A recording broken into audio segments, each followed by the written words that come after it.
ایک دفعہ انگلی کے اشارے سے ابو لہب نے کہا تھا نبی پاک کو آپ کا ہاتھ ٹوٹ جائے، اللہ نے فرمایا تبت یدا ابی لہب و تب، تو کہتا ہے میرے نبی کا ہاتھ ٹوٹ جائے تیرے دونوں ٹوٹ جائیں گے۔ اور سنو ابو لہب کا حال کیا ہو۔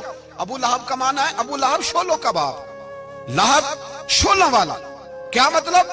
ابو لہب اتنا حسین و جمیل تھا کہ اس کے جو رخسار تھے شولوں کی طرح چمکا کرتے، اتنا خوبصورت تھا، لال سرخ رنگ تھا، خوبصورت آدمی۔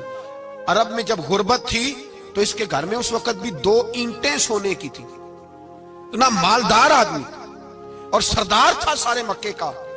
لیکن نبی پاک کی بے ادبی کی، تمہیں پتہ ہی نہیں کہ رب دنیا میں سب سے زیادہ ناراض ہی اس سے ہے جو اس کے رسول کا بے ادب ہے، سب سے زیادہ ناراض ہی اسی سے۔ ابو لہب نہ گیا بدر کے موقع پر، ڈر گیا، کہنے لگا میں نے نہیں جانا، مکے میں رہ گیا، نہ گیا جہاد کے لیے، مسلمانوں کے خلاف نہ نکلا۔ لوگوں نے بڑا اس کو لان تان کیا، لیکن کہنے لگا میرے خرچے پہ 4-5 بندے لے جاؤ، میں نہیں جاؤں گا، پیچھے رہ گیا۔ لوگ کہنے لگے بچ گیا، لیکن اس کے جسم کے اندر ایسی بیماری نکلی کہ ریشے سے بھر گیا سارا وجود، ریشے۔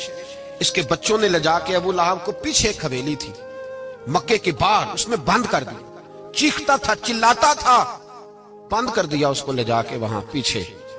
اور جب اس کو بند کر دیا کمرے میں تو چلاتا تھا، چیختا تھا، کوئی مجھے بچاؤ، کوئی پانی پلاؤ۔ دروازہ توڑ کے باہر نکلا تو چوک میں مر گیا ابو لہب، اتنی بدبو آتی تھی کہ کوئی قریب نہیں جاتا تھا۔ چوک میں لاش پڑی تھی، یہ ہے میت کسی بے ادب کی، منہ دکھانے کے قابل نہیں، ان کے دشمن پہ لعنت خدا کی، رحم پانے کے قابل نہیں ہے۔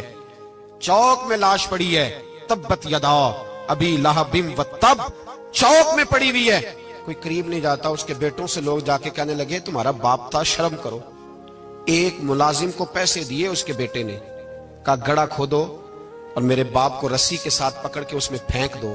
ایک گڑھا کھودا مکے کی گلی میں اور رسی کے ساتھ پکڑ کر، رسی کے ساتھ باندھ کر اس کی ٹانگ کو گھسیٹ کر اس گڑھے میں ڈال دیا، اوپر سے مٹی ڈال دی، بدبو کا وہ ڈھیر بند کر دیا۔ ابو لہب مکے کا سردار تھا، پر جانے کہاں مردود دفن ہے۔ لیکن میانی صاحب کے قبرستان میں جاؤ، میانی صاحب کے قبرستان میں وہ علم الدین جسے اپنا نام بھی نہیں لکھنا آتا تھا، ہزاروں لوگ روزانہ اس کی قبر پہ کھڑے ہوتے ہیں اور رسول اللہ کی نعتیں سناتے ہیں۔